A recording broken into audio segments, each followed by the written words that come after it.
us to rejoice. He's commanding us to rejoice. And he reiterates the command, emphasizing this is important. Don't forget to be joyful in the Lord. Through the years, Rick and I have rejoiced in the Lord through the many people that God has placed in our path. Rick and I cherish the joy that God's children have given us through the many years in gospel ministry. Numerous women have loved and cared and served us and others.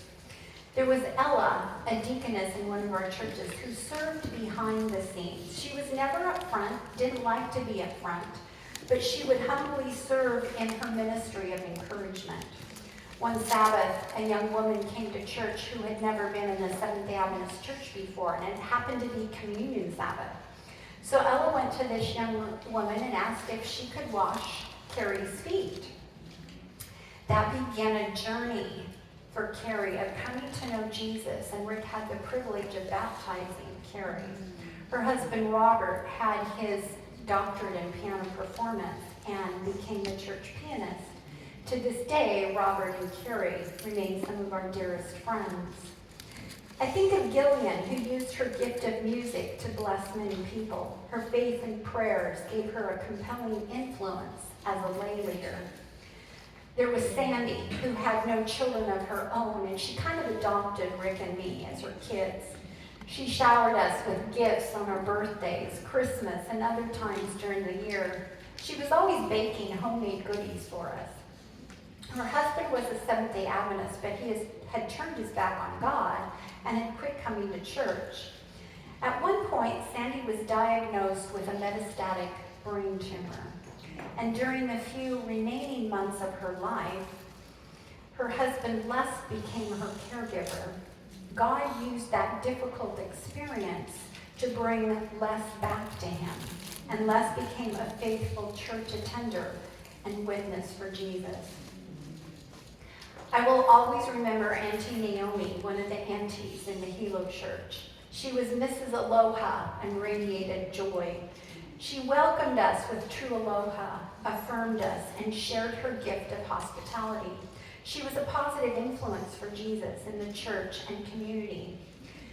There was Auntie Peggy, another dear auntie in the church. She faithfully and lovingly cared for her husband when he was diagnosed with Alzheimer's disease. Auntie Peggy took us into her heart and her home. She kept Rick and me supplied with her delicious chocolate banana chip bread. I think of Anna, a faithful prayer warrior in the Hilo Church who served on the ladies committee. For many years after we left Hawaii, Anna and I shared our personal annual scripture with each other and prayed for each other using that scripture. I recall so many women who brought us joy and for whom we rejoiced in the Lord. The list is so long I can't begin to name everyone.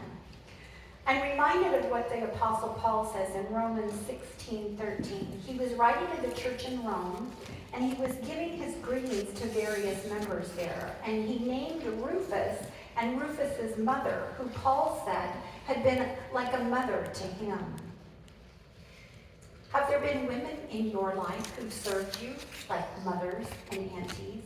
Women who God has put in your path to bless you and give you cause to rejoice? These women are like jewels in a crown. They sparkle with God's beauty and bring joy to everyone around them. Our Heavenly King calls us as his daughters to rejoice, to be joyful. But there are several things that can block our joy and keep us from rejoicing in our Heavenly King. One of the joy blockers in our lives is fear. Notice Matthew 8:23-26. Then Jesus got into the boat and his disciples followed him. Without warning, a furious storm came upon the lake, so that the waves swept over the boat.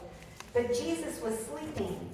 The disciples went and woke him, saying, "Lord, save us, we're going to drown."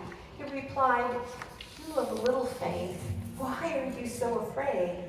Then he got up and rebuked the winds and the waves, and it was completely calm. This story sends the not-so-subtle message that getting on board with Christ can mean getting soaked with Christ.